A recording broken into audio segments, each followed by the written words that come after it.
Well, just taking advantage of a cooler evening to work out here in the garage, fix a few things on the truck, and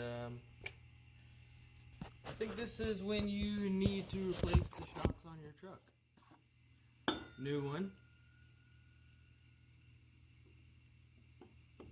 old one.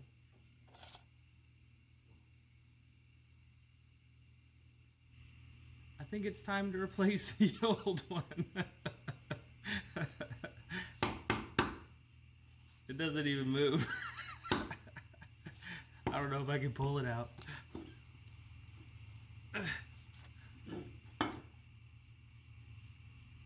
Even with help, it doesn't want to extend.